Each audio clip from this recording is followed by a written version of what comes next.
Hey guys, so the next video I make, I want it to be a reaction to the movie Blood Lies Bleeding, I guess kind of a review slash discussion of themes.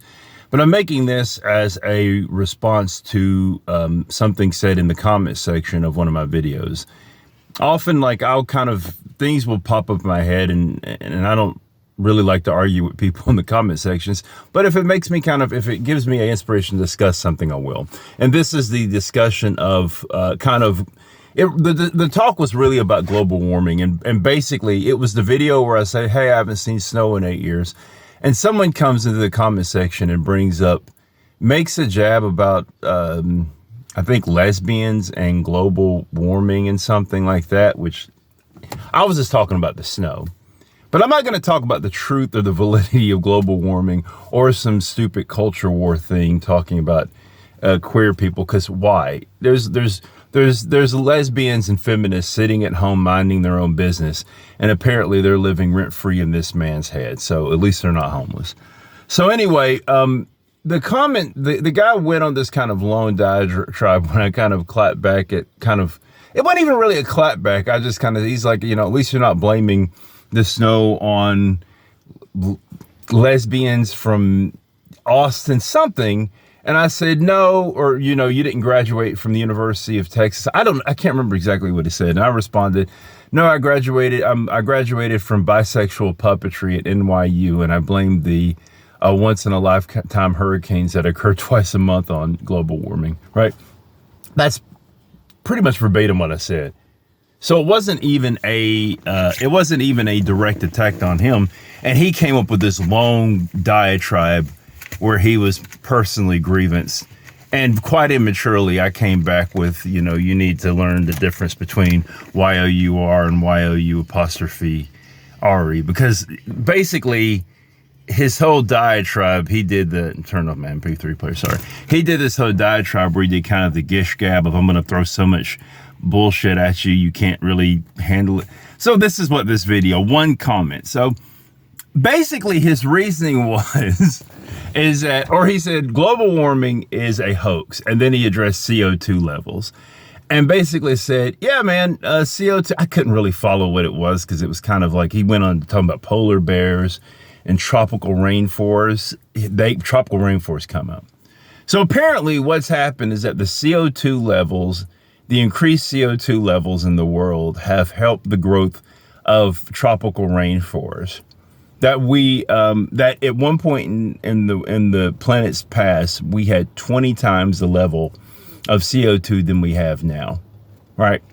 So some things with that. One, so here's the composition of our atmosphere, and I can tell you this from the top of my head.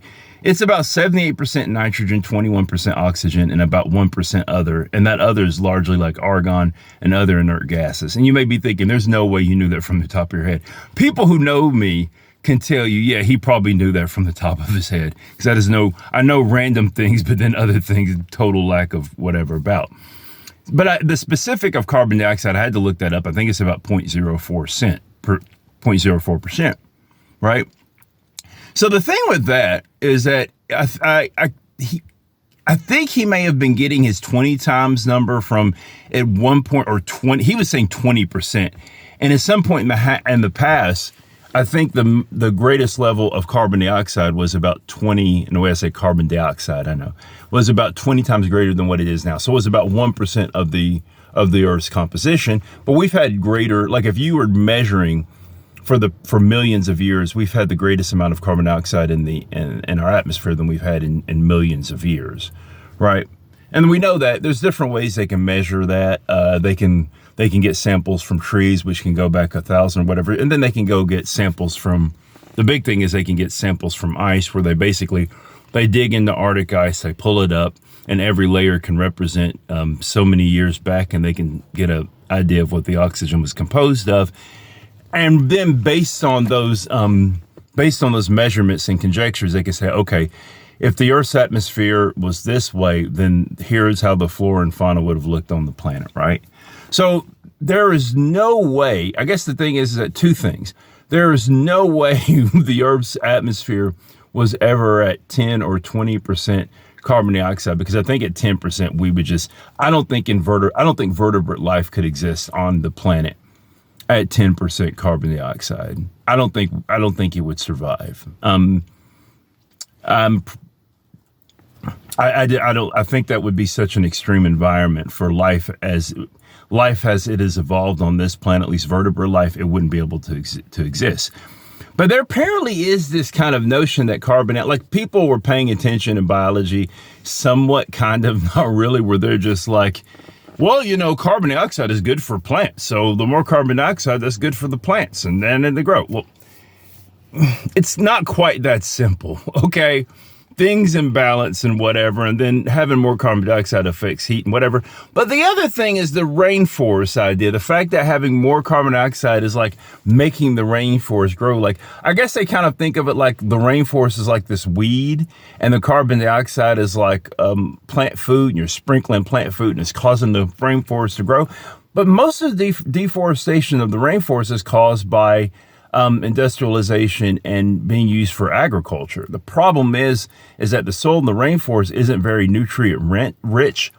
So you have farmers and cattle and I don't know, it's cattle farmers who are trying to get more and more land, so they cut down more and more rainforest, but it doesn't actually yield much crop. So they expand, and they're using the land. The rainforest isn't dying because the rainforest is like, I can't breathe. There's not enough carbon for us.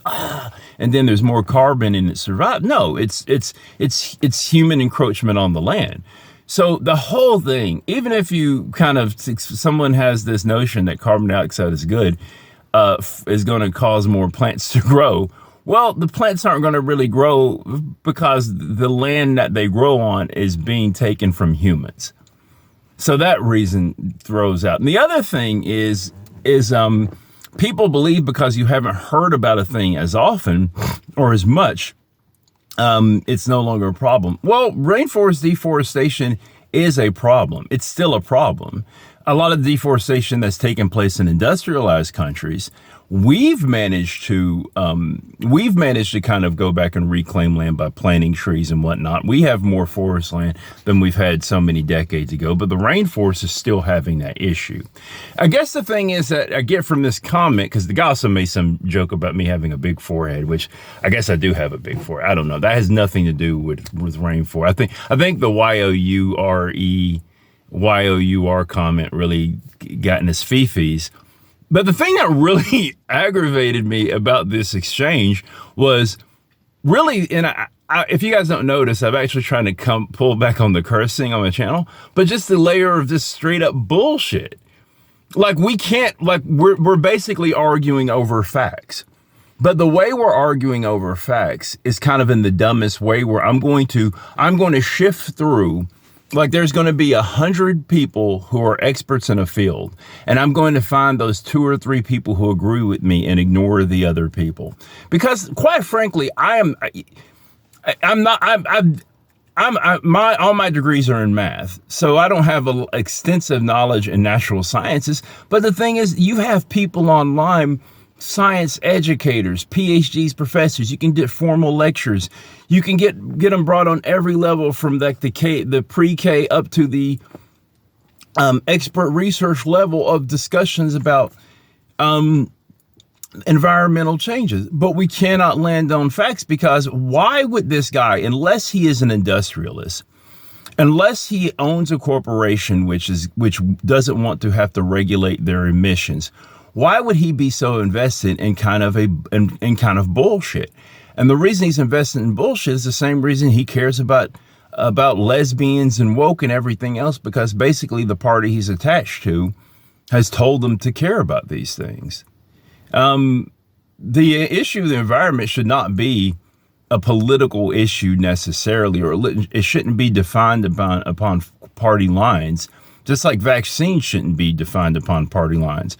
But just like I was discussing with a friend of mine not long ago, where he was pointing out that someone we know who is a pretty left-leaning person, we know she took the vaccine.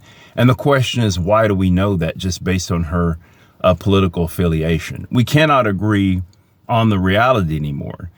The one comforting thing I have, because maybe there's like an inch of like kind of the angsty teenage nihilist in me, is that whether we agree on the reality or the truth, it doesn't matter, because eventually the science is going to come up and slap us in the face.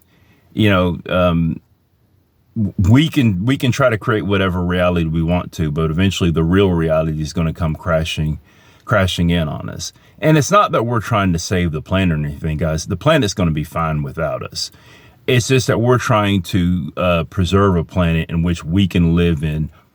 We and other vertebrate life can live the way we've been living for the past thousands or millions of years. Human beings have only been on this planet for about, I think, 200,000 years, modern humans. But I'm just saying vertebrate life. But life on this planet will continue. Let's put it this way. We will be extinguished from this planet long before life itself on this planet goes away.